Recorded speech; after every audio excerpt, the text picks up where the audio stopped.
I'm Kosta from Car Focus, and we're going to have a quick overview on how to use the digital display in the new Toyota Hilux. In this video, we're going to be looking at the digital display. It is an 8-inch digital display. It is also a touchscreen. Now you can set the themes to a dark theme or a light theme. For the video, we've set it to dark theme because it just looks better for you guys. There's a bunch of switches down the side, left and right.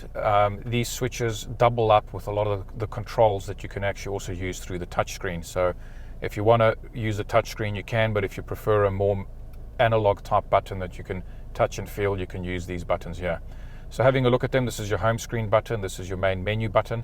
Once you're in the main menu, you can access your navigation, your audio, your phone, your apps, your information, or your setup. If we hit destination, it goes into your nav, and then you can search, put in an address, go to your recents, your favorites, or if you've programmed home, you can access it through there. Looking at the audio button, if you touch there, you go into your audio, your sources. So if you've connected Android Auto or Apple CarPlay, you can select a source just there, or digital radio, your preset channels, or station lists, where it just goes through and picks up all the stations that it can possibly find. Or if you want to manually select a station, you can do that there as well. If you hit the phone button, you've got to pair a phone first. So you would use the add button to add a phone, the remove button to remove a phone, and your preferred device settings. So once you've got multiple phones set up, you can actually tell it which is your preferred phone.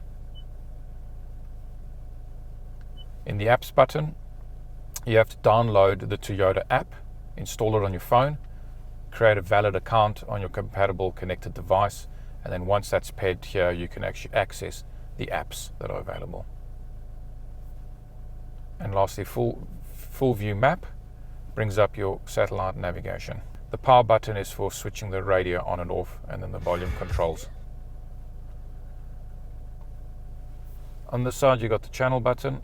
So once you hit that, it actually searches through the radio channels and will find the next available channel. The track buttons will go front and back. So these will, if you're on radio, it will actually search front and back. If you're on tracks, it will skip through the tracks for you. The phone button brings up the phone menu, and the app button brings up the app menu.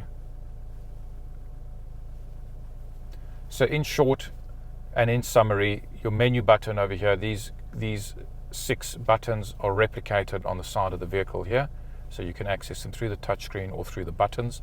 So as much as initially when you look at it, it looks like there's a lot going on there, it really isn't. They've just doubled up an analog switch and a digital switch. If you hit the information button and go into your eco settings, it will tell you your average speed, your elapsed time since you've been counting, your cruise range, and it also gives you liters per 100 kilometers in a bar graph so that you can get a fair indication on how well you're doing with your fuel economy based on your driving style.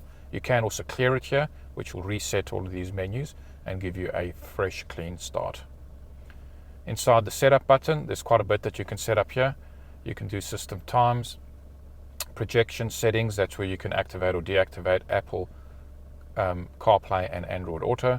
At the moment, they're both on. You can customize your home screen over here. You can customize your navigation, where you want your audio to sit, where you want your nav to sit. In your layout, you can choose if you want the small squares on the left or on the right. And then you can also choose what information you want in each square. So if we go nav, we can move the nav into the center screen. It looks like nav can only go there, but audio can go there, for example. And if you want your phone at the top, you can put that at the top. Or if you want eco at the top, you can replace phone with eco. At your layout screen, you can also customize your home screen. Your beeps can be on or off. At the moment they're on, but now they're off.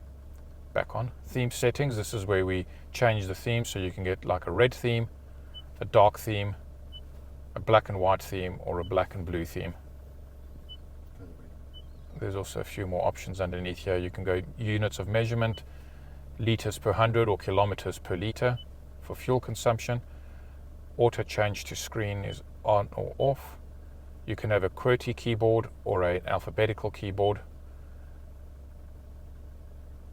You can delete memory keyboard history, software updates, delete personal data.